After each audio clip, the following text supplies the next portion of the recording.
Defended Donald Trump's fourth indictment, this one out of Georgia, where D.A. Willis busted a multi-pronged plot. The case is strong and sprawling. It runs 98 pages with evidence and receipts on all 19 defendants. There is no way to summarize the entire case in one sitting. Reading the indictment alone takes some time. Prosecuting one of these defendants at trial would typically run weeks. Imagine a trial of all the defendants, and you're talking months. So, our special report right now does not summarize the whole indictment. Instead, we're honing in on the key, allegedly criminal plots to overturn the Georgia results and the especially pernicious schemes by defendant Trump and selected aides, including Trump's tactic of trying to hide behind his lawyers. These are maneuvers that the DA now has indicted as criminal. For the first time, this case turns some infamous or controversial figures into indicted co-conspirators. Take Trump lawyer and former prosecutor Rudy Giuliani, now indicted on 13 counts, including lying, forgery, and trying to get public officials to break the law and steal the race. That's what the charges say. Here are receipts from Giuliani's lying claims in a Georgia legislative meeting. Dominion and Smartmatic. The connection to Hugo Chavez, it's a highly inaccurate machine. What would that suggest? Phantom votes. There's overwhelming proof of fraud. You don't have to be a genius to figure out that those votes are not legitimate votes. Now, Giuliani can lie about that in public, but lying to the authorities or the government is illegal, as that former prosecutor knows better than most. Now he faces his first charges, as does lawyer Sidney Powell.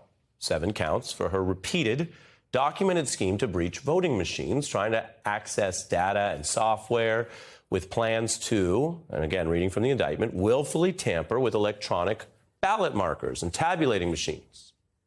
Now, Powell hurt her case by writing this down in a contract with a data firm and then traveled for the purpose of willfully tampering with electronic ballot markers and tabulating machines. Now, these defendants deny any wrongdoing. The charges, though, the new indictment lays out many, many strands of these plots. And this is important here. The DA is arguing together. The evidence shows, and they can, of course, test this. They have to prove it to a jury, that it all went beyond legal services or hypotheticals. Powell busted for the plans first exposed by the Jan 6 committee, where she, Trump, and Giuliani plotted to appoint her as special counsel with a specific Georgia portfolio. That's the allegation. Here's some of the testimonial evidence. What they were proposing, I thought was nuts. Flynn screamed at me that I was a quitter and everything, kept on standing up and turning around and screaming at me. We landed where we started the meeting. Sidney Powell was fighting. Mike Flynn was fighting. They were looking for avenues that would result in President Trump remaining President Trump for a second term.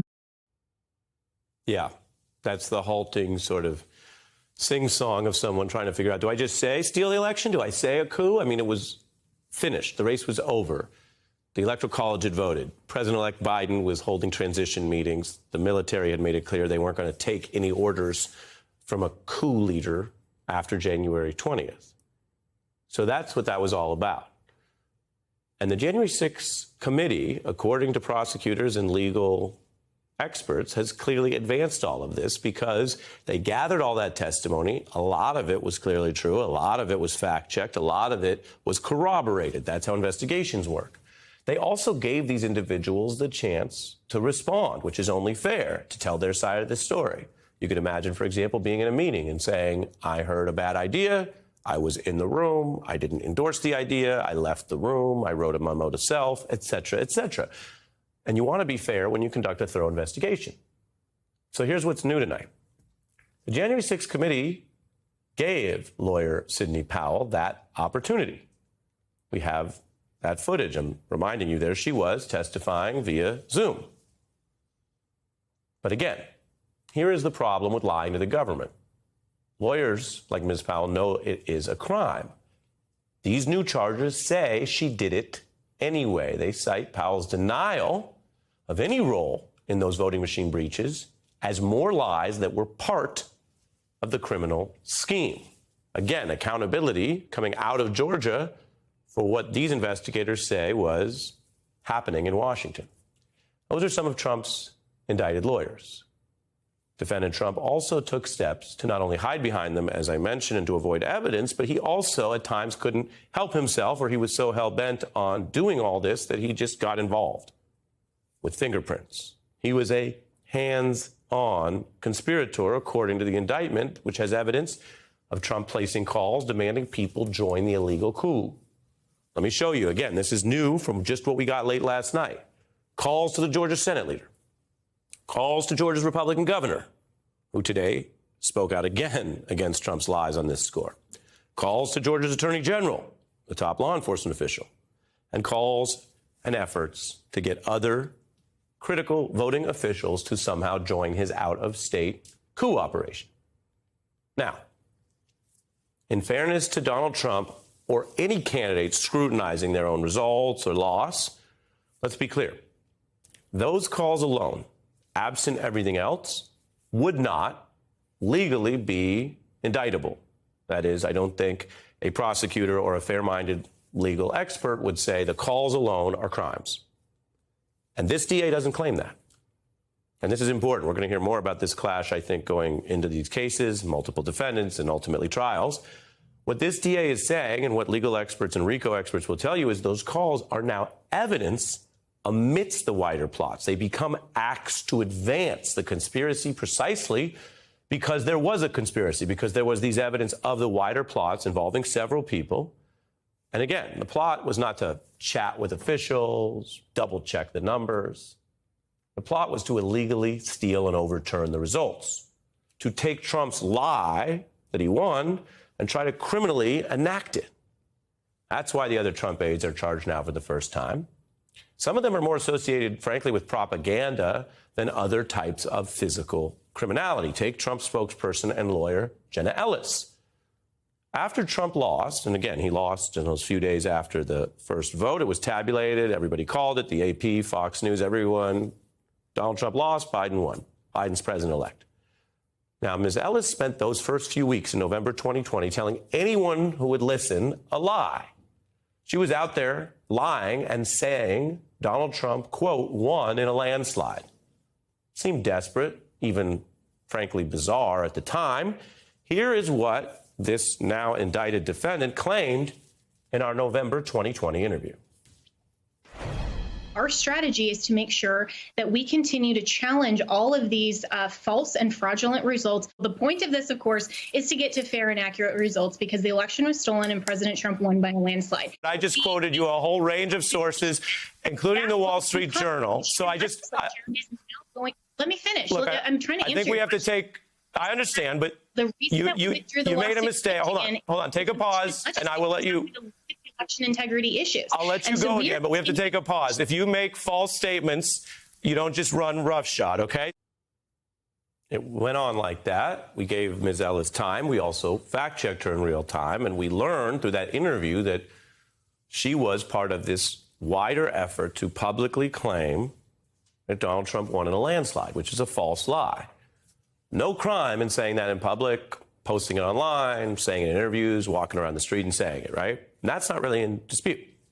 She's now charged in the Georgia indictment for the violation of the RICO Act and for soliciting the violation of the oath of a public officer along with these other lawyers, meaning the public lies were advancing, laundering, you might say, normalizing for MAGA people the idea that this was in bounds. It obviously was false, but that was what the public part was. And then the secret part, which she's charged for, is not the public part, although that may be technically furthering the conspiracy. But the underlying key thing is they say they have evidence that she and others were trying to lie to the government and submit fraudulent documents and have people pretend to be public officials. You have freedom of fashion in America, right? You can wear anything. You can wear something that criticizes the government or has political views. But that doesn't mean you can dress up as a police officer and try to kidnap people, right? That makes sense. You can't dress up as a public official or an elector either. So that's what she's indicted for. Now, another part of the case is different than Jack Smith's case and the other probes. You've heard follow the money. Here, the DA followed the lies as late as they went, which is way past President Biden being sworn in. If you remember Inauguration Day, take it all the way back. I mentioned Biden's November win was the obvious end of the race for most people. The January 6th insurrection ended some of that last-ditch talk from election challenges and deniers from Republicans who saw how bad things got. Let's look at, I want to show Biden again. And the reason I want you to see this is January 20th. In the real world, everyone saw the lawful transfer of power. That was the president-elect becoming the president. All rational people around the world understood what was happening. Here's what's new tonight. Defendant Trump pressing on. 8 months after you see President-elect turn President Biden, indictment tracks Trump still in writing pushing for a top official to commit fraud to try to steal the election. A written demand to, quote, decertify the election and announce the true winner as Donald Trump. Now, I've used some legal terms, tried to keep it clear, but we've used some statutory references. What I'm going to tell you about that being the final chronological chapter in this indictment, that Donald Trump, as the defendant, was pushing that 8 months after inauguration, we have a word for that. It is absolutely bananas. But the fact that it's bananas, let's bring it back up. Let that sink in. It's bananas. It is that simple. But let me be clear why you have this bunch of bananas on your screen tonight. To think that it's so bananas that it shouldn't be dealt with is to fall into the trap. This DA, who is clearly strong and tough and broad in her view of how she enforces the law, is not giving Donald Trump a pass because, oh, of course, he's lying and he says weird things and wild things, or he's just joking or trolling, or he's allowed to be bananas. She's saying if you come into her state and break the law, it doesn't matter how bananas it is, she will use the laws to the fullest extent.